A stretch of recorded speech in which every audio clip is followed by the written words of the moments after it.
नमस्कार, India news देख रहे हैं आप और मैं हूं आपके साथ सचिन दुबे। शुरुआत करते हैं फटाफट खबरों की। देश में 24 घंटे में मिले 3,55,000 नए केस, 2,08,100 से ज्यादा कोरोना मरीजों ने दम तोड़ दिया। 2,000 से अधिक लोगों ने, जबकि 2 लाख से ज्यादा मरीज स्वस्थ हुए हैं। देश में कोरोना संक्रमण की रफ्तार कम होने का नाम नहीं ले रही है। हालांकि रविवार को दिल्ली से थोड़ी राहत भरी खबर भी आई है। यहां 16 अप्रैल के बाद एक दिन में सबसे कम मामले सामने आए। संक्रमण की रफ्तार को कम करने के लिए दिल्ली में लॉकडाउन को एक हफ्ते के लिए बढ़ा दिया गया। यहां अब 3 मई की सुबह 5 बजे तक लॉकडाउन रहेगा। पहले यह लॉकडाउन 26 अप्रैल की सुबह 5 बजे खत्म हो जाएगा। बीते 24 घंटे में महाराष्ट्र में कोरोना के 66,191 नए मामले सामने आए। 832 लोगों की मौत हुई। अब तक यहां 42 लाख से ज्यादा कोरोना संक्रमित मिल चुके हैं, जबकि 64,000 से ज्यादा लोगों की मौत भी हो चुकी है। उत्तर प्रदेश में पिछले 24 घंटे में 35,614 नए मामले आए सामने। एक दिन पहले 38,000 से भी ज्यादा मरीज मिले थे। पश्चिम बंगाल में बीते 24 घंटे में यहां कोरोना के 15,889 नए मामले सामने आए। 57 लोगों की मौत हो गई। अब तक यहां 7,43,000 के पार संक्रमित हो चुके हैं लोग और 10,941 मरीजों की मौत भी हो चुकी है। राजस्थान में बीते 24 घंटे में यहां कोरोना के 15,809 नए मामले सामने आए। 74 लोगों की जान चली गई। अब तक यहां 5 लाख कोरोना संक्रमित मिल चुके हैं। गुजरात में बीते 24 घंटे में यहां कोरोना के 14,296 नए मामले सामने आए। 157 लोगों की मौत हुई। अब तक यहां 5 लाख के करीब कोरोना संक्रमित मिल चुके हैं। बिहार में बीते 24 घंटे में यहां कोरोना के 12,795 नए मामले सामने आए। 68 लोगों की मौत हुई। अब तक यहां 4,03,596 कोरोना संक्रमित मिल चुके हैं।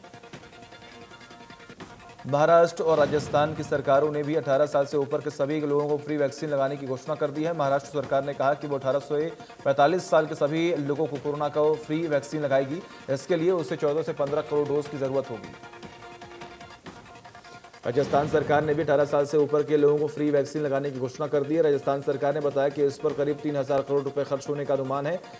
इनके अलावा गुजरात सरकार ने भी 18 साल से ऊपर के सभी लोगों को फ्री में वैक्सीन लगाने की बात कह दी है। बता दें कि हरियाणा सरकार की भी फ्री वैक्सीन की वादा कर चुकी है। 1 मई से जब 18 साल के ऊपर के लोगों का टीकाकरण होगा तो हरियाणा में ये सेवा मुफ्त होगी। हरियाणा में फिर मिले कोरोना के 10,000 से ज्यादा नए मामले। 64 मरीजों की जान चली गई। गुरुग्राम, फरीदाबाद समेत हिसार और सोनीपत का बुरा हाल। गुरुग्राम में लगातार तेजी से कोरोना केस बढ़ रहे हैं। पिछले 24 घंटे की बात करें तो जिले में 3,400 से ज्यादा मरीजों की पुष्टि हुई, जबकि 11 लोगों की मौत हुई। कोविड-19 महामारी के रोकथाम के लिए गुरुग्राम के उपायुक्त ने भी दिशा निर्देश जारी कर दिए हैं। पूरे जिले में दरख्त 44 लागू की गई है, जिसके बाद बिना अनुमति के 4 या इससे ज्यादा लोगों के इकट्ठा होने पर रोक लगा दी गई है। इसमें सरकारी ड्यूटी पर कार्यरत कर्मचारियों, आवश्यक सेवाओं और वस्तुओं की पूर्ति करने वाले उद्योगों के साथ साथ संस्थानों में कार्यरत कर्मियों और पुलिस कर्मियों को छूट दी गई है। गुरुग्राम में सभी आईटी, आईटीएस और कॉर्पोरेट कर्मचारी 3 मई तक घर से ही काम करेंगे। फरीदाबाद में पिछले 24 घंटे में 1560 नए कोरोना मामलों की पुष्टि हुई, जबकि 10 लोगों की मौत हो गई है। फरीदाबाद सबसे ज्यादा मामलों के दूसरे नंबर पर है। अभी भी जिले में 10,000 से करीब एक्टिव केस मिले हैं। फरीदाबाद के 3 इलाके माइक्रो कंटेनमेंट जोन घोषित कर दिए गए। इन माइक्रो कंटेनमेंट जोन में 1 सप्ताह के लिए लॉकडाउन भी लागू कर दिया गया है। जिला मजिस्ट्रेट डॉक्टर गरिमा मित्तल ने तीनों इलाकों को नोटिफाई किया है।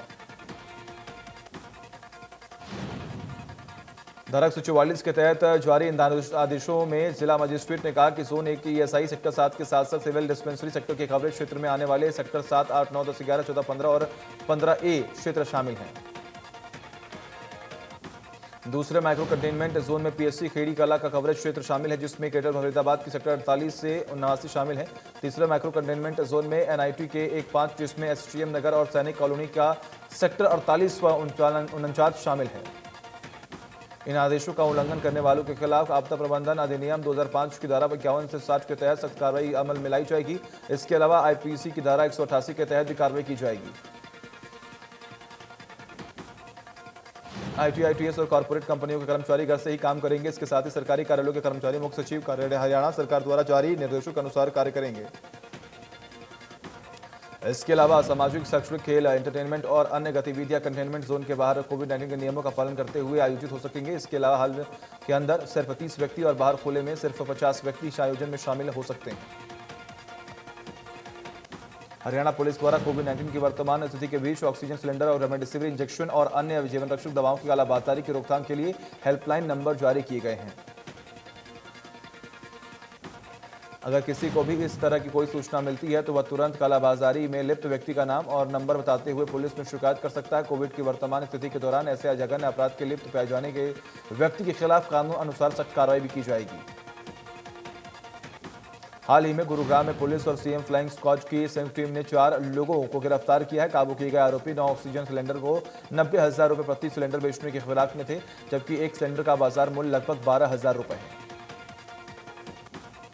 सीएम फ्लाइंग की टीम ने रेवाड़ी में एक मोबाइल गोदाम पर छापेमारी कर रेमडेसिविर इंजेक्शन जब्त किया है। सीएम फ्लाइंग ने इस दौरान 2 लोगों को भी गिरफ्तार किया है।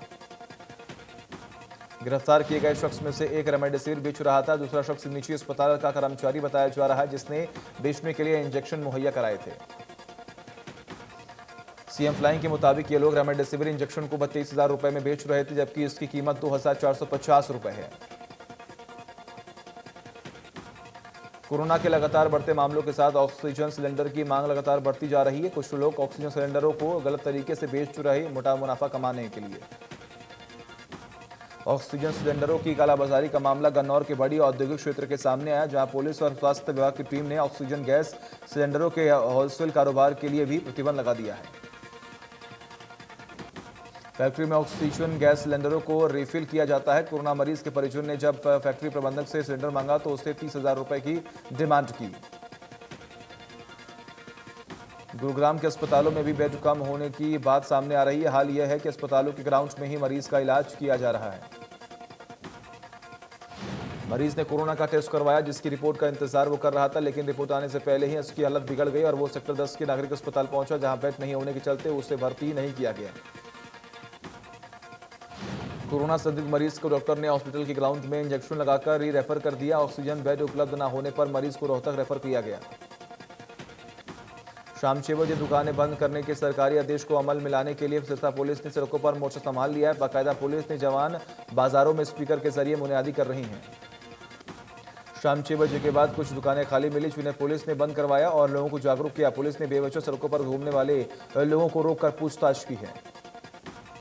थाना प्रभारी ने कहा कि सरकार के आदेश की सख्ती से पालन कराई जाएगी। जो भी व्यक्ति इन आदेशों की पालना करेगा उसके खिलाफ कार्रवाई की जाएगी। इंद्र के राधा स्वामी सत्संग भवन में दूसरा मेगा कोरोना वैक्सीनेशन कैंप लगाया गया। इस दौरान कई लोगों ने वैक्सीन लगवाई, साथ ही लोगों को भी वैक्सीन लगाने के लिए जागरूक किया। इंद्री सरकारी अस्पताल के डॉक्टर्स ने मेगा कैंप में लोगों को वैक्सीन लगाने के साथ कोरोना से बचाव के उपाय भी बताए। डॉक्टर पंकज कंपोजा ने कहा कि 1 मई से 18 साल के ऊपर के युवाओं को भी वैक्सीन लगाई जाएगी। इसके लिए स्वास्थ्य विभाग पूरी तरह से तैयार है। उन्होंने कहा कि मौजूदा वक्त में वैक्सीन ही कोरोना को हराने के लिए कारगर है। उन्होंने कहा कि कोरोना के बढ़ने का कारण लोगों को लापरवाह होना है। हम कोरोना के बचाव के लिए मास्क का प्रयोग अवश्य करना चाहिए। इससे अतिरिक्त सोशल डिस्टेंसिंग भी रखना चाहिए।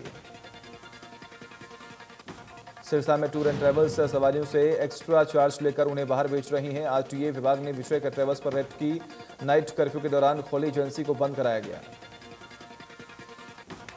इस दौरान चेतावनी दी गई, अगर नियमों का उल्लंघन किया तो कानूनी कार्रवाई भी की जाएगी। आरटीए अधिकारी ने बताया कि अभी तक कोई शिकायत नहीं है, फिलहाल वार्निंग देकर छोड़ दिया गया है। भिवानी में कोरोना मरीज अस्पताल के बाहर बेसुध मिला। परिजनों को जब मामले की सूचना मिली तो अस्पताल में भर्ती कराया, लेकिन इलाज के दौरान उसकी मौत हो गई। मृतक के भाई उमेद ने उसकी मौत के लिए डॉक्टर्स की लापरवाही बताया। साथ ही सूबे के स्वास्थ्य मंत्री अनिल विज ने सख्त कार्रवाई की मांग कर इंसाफ की गुहार लगाई है। आइसोलेशन वार्ड से मरीज के गायब होने के लेकर सीएमओ डॉक्टर कृष्ण कुमार ने जांच कमेटी बैठाई और जांच के बाद कार्रवाई का भरोसा भी दिलाया। जिले में ऑक्सीजन की सप्लाई करने वाले ट्रेडर्स वेंडर डीलर्स की बैठक को संबोधित करते हुए उपायुक्त की गरिमा मित्तल ने कहा, सभी वेंडर ट्रेडर डीलर्स ऑक्सीजन की समुचित आपूर्ति को लेकर पूरी तरह सचेत और मुस्तैद रहें। डीसी ने कहा, कोरोना के प्रभाव से उत्पन्न किसी भी आकस्मिक परिस्थिति से मिलकर निपटा जा सके। किसी भी प्रकार की दिक्कत होने पर जिला प्रशासन को समय पर रहते सूचित करें। उन्होंने कहा, स्वास्थ्य की दृष्टि से आमजन की सुरक्षा हम सबका नैतिक दायित्व है और इस संबंध में किसी प्रकार की कोई भी लापरवाही किसी भी सूरत में बर्दाश्त नहीं की जाएगी। कालका से विधायक प्रदीप चौधरी ने हरियाणा विधानसभा के अध्यक्ष ज्ञानचंद गुप्ता को कोर्ट ऑर्डर को कॉपी सौंपी है। कॉपी सौंपने के बाद प्रदीप चौधरी ने कहा कि उनसे कॉपी मांगी गई थी। स्पीकर को कॉपी सौंपने के साथ ही प्रदीप चौधरी ने विधानसभा की सदस्यता को बहाल करने की मांग की है। कोर्ट के ऑर्डर की कॉपी मिलने पर स्पीकर ज्ञानचंद गुप्ता ने कहा कि इस पर कानूनी राय लेने के बाद ही कुछ हो सकता है।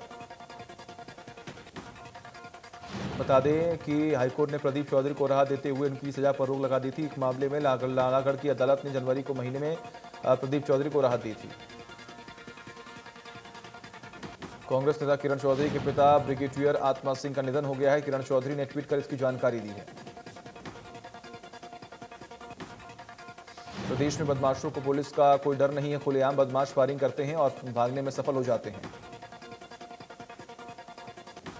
गनीमत रहेगी गोली किसी को नहीं लगी। फायरिंग की सूचना मिलने पर डीएसपी दलबल के साथ मौके पर पहुंचे, जांच जारी।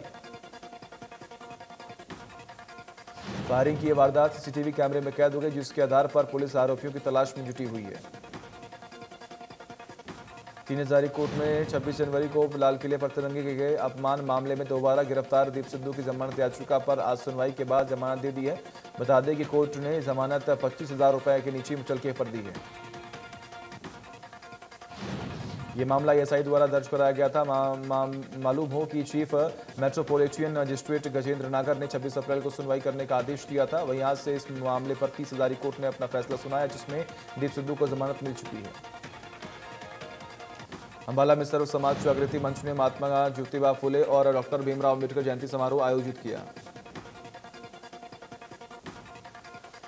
कार्यक्रम में भाकियू प्रदेश अध्यक्ष गुरनाम चढ़ूनी मुख्य अतिथि के तौर पर शामिल हुए। गुरनाम चढ़ूनी ने सभी वर्गों के लोगों से किसान आंदोलन का समर्थन करने की अपील की है। विधायक सोमवीर संगवान यमुनानगर पहुंचे, जहां उन्होंने सरकार से तीनों कृषि कानून वापस लेने की मांग की है। उन्होंने कहा कि किसान ना झुकेगा ना उठेगा, अभी भी समय है। सरकार किसानों की भलाई के ये बिल वापस ले ले। उनका दावा किया गया कि सबसे बड़ा और सबसे लंबा आंदोलन है, जिसका चुनाव में असर नजर आएगा। संगवान ने कहा कि जनता की आवाज भगवान की आवाज होती है। सरकार की किसानों के साथ बैठक उनकी बात सुननी चाहिए। आंदोलन को खापी के समर्थन पर कहा कि खापों ने समाज को, देश को बहुत कुछ दिया है। संयुक्त मोर्चे को लेकर उन्होंने कहा कि हर आदेश का पालन किया जाएगा। वहीं कानून कोरोना को लेकर सरकार की खिंचाई करते हुए कहा कि सरकार ने 1 साल में कोई तैयारी नहीं की है। चरके दादरी के गांव लोहराड़ा और जिंजर के खेतों में किसी में गेहूं के पराले में आग लगा दी। आग में पराल जलकर राख हो गई। हालांकि बाद में मौके पर पहुंची फायर ब्रिगेड की गाड़ियों ने कड़ी मशक्कत के बाद आग पर काबू पाया। सदर थाना पुलिस ने मौके पर पहुंचकर मुआयना किया और जांच शुरू कर दी है। फायरमैन ने आशीष कुमार ने बताया कि गांव लोहरवाड़ा के खेतों में आग लगने से गेहूं की फसल और पानी के पाइप जल गए। आग लगने के कारणों का अभी तक खुलासा नहीं हो पाया है। लाखर माचरा गांव के खेतों में आग लगने का मामला सामने आया। खेतों में आग लगने की सूचना मिलते ही विधायक बलराज कुंडू मौके पर पहुंच गए।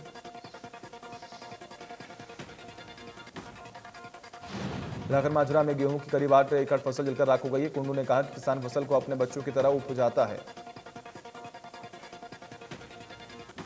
मंडी डबाली में चोरों ने आकर को निशाना बनाया और लाखों रुपए चुराकर लफ्फ चक्कर हो गए। चोर डाकघर की 15 फीट ऊंची दीवार फांदकर अंदर घुसे और किशोरी का ताला तोड़कर 2 लाख रुपए ले गए। कैथल के एसपी लोकेंद्र प्रताप सिंह ने कहा कि फिरौती के मामले में 3 लोगों को गिरफ्तार कर लिया गया, जिसमें से एक दिल्ली पुलिस का हेड कांस्टेबल भी है। बताया जा रहा है कि फरवरी में राजेंद्र थाना में शिकायत दर्ज करवाई गई थी। उसका भतीजा राहुल कई दिनों से गायब है। उसके बारे में कुछ जानकारी नहीं, जिसके बाद उन्हें फिरौती के लिए कॉल आई। मामले की जांच को आगे बढ़ाया गया तो जानकारी मिली कि दिल्ली के पश्चिम बिहार थाने में एक महिला ने राहुल के खिलाफ रेप के मामले में शिकायत दर्ज करवाई है और पीछा छुड़ाने के लिए 10 लाख रुपए के लिए ब्लैकमेल किया जा रहा है। करनाल में कर्ण लेक के पास सरकारी पेट्रोल पंप के 2 कर्मचारियों से 15,35,974 रुपए की लूट करने वाले 3 में से एक आरोपी को गिरफ्तार कर लिया गया। घटना को 12 अप्रैल को अंजाम दिया था। पुलिस ने आरोपी से एक अवैध देसी कट्टा और कार भी बरामद कर लिया है। 2 अन्य आरोपियों को भी पुलिस तलाश कर रही है। आरोपी ने वारदात का पूरा खुलासा कर दिया है। पानीपत में महिला चोर गिरोह सक्रिय है। यह महिलाएं किसी भी दुकान पर सामान खरीदने के बहाने पहुंचती हैं और बड़ी ही चालाकी से चोरी की वारदात को अंजाम देकर भागने में सफल हो जाती हैं। जटल रोड पर महिला चोर गिरोह के डिजाइनर सूट स्टोर और चोरी की वारदात को अंजाम दिया। दुकानदार की बेटी से सारा मामला देख लिया। जैसे ही उन्हें पकड़ने की कोशिश की गई, वो ऑटो में बैठकर भागने में सफल हो गई। हालांकि पकड़ में आई दो महिलाओं ने बाद में उन्हें 1500 रुपए देकर पीछा छुड़ाने की कोशिश की, लेकिन उन्होंने बताया कि कुछ समय पहले ये महिलाएं उनकी दुकान से लगभग 20,000 का सामान चोरी कर चुकी हैं। गुरुग्राम के सेक्टर 52 वजीराबाद के पास पानी चुक्कियों में अचानक भीषण आग लग गई। तेज हवाओं ने आग पर काबू पाने नहीं दिया। करीब 10 लगभग गाड़ी मौके पर पहुंची और कड़ी घंटे के बाद आग पर काबू पाया गया।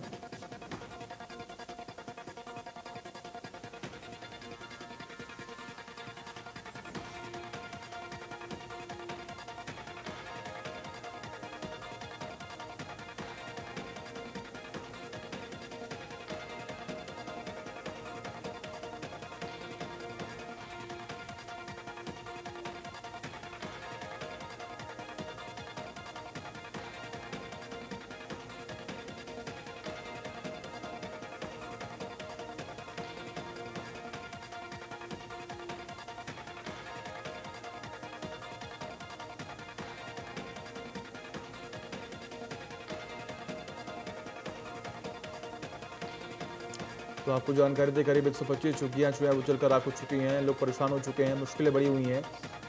हालांकि कड़ी मशक्कत के बाद आग पर काबू पा लिया गया। हालांकि अभी तक ये नहीं मालूम पड़ पाया कि आखिर इसके पीछे की वजह क्या है। लगभग 4 गाड़ियां जो है मौके पर पहुंची हुई थी और लगभग 2 से ढाई घंटे की कड़ी मशक्कत के बाद आग पर काबू पाया गया। किसी के हताहत होने की कोई खबर नहीं, लेकिन जिसकी फसलें जिन किसानों की फसल का नुकसान हुआ है उनका बुरा हाल है। हालांकि लगातार मांग उठ रही है, मुआवजे की मांग उठेगी और ये तमाम तस्वीरें जो हैं वो लगातार हम आपको दिखा रहे हैं कि किस तरीके से अचानक से झुग्गियाँ जो हैं वो जलकर राख हो चुकी हैं। हालांकि किन कारणों की वजह से यहाँ भीषण आग लगी है इसका खुलासा अभी तक नहीं हो पाया, लेकिन पूरी कोशिश ये है कि इसका जो मुआवजा है वो सरकार लोगों को पहुँचा दे, क्योंकि काफ़ी दिक्कतों का सामना करना पड़ रहा है लोगों को। 125 झुग्गियाँ जलकर राख हुई हैं। जब इस पूरे मामले की सूचना विभाग को दी गई, पुलिस विभाग को दी गई, इसी के साथ ही साथ दमकल विभाग को दी गई, तो कई गाड़ियां मौके पर पहुंची और 4 घंटे की कड़ी मशक्कत के बाद आग पर काबू पाने की पूरी कोशिश जारी है। करीब 10 दमकल की गाड़ी मौके पर पहुंची है और आग पर काबू पा लिया गया है फिलहाल। भिवानी जिले में गांव लोहरा जाटू में किसान राकेश ने फसल उगाने के लिए ओमवीर नाम के शख्स से खेत ठेके पर लिया, लेकिन पानी की कमी होने के चलते फसल खराब हो गई, जिससे वो जमीन के पैसे नहीं चुका पाया। अब राकेश ने आरोप लगाया कि ओमवीर ने उसके पीछे से गेहूं की फसल काट कर बेच दी है। साथ ही परिवार वालों से मारपीट भी की। मामले में बवानीखेड़ा थाने में शिकायत दर्ज कराई गई है।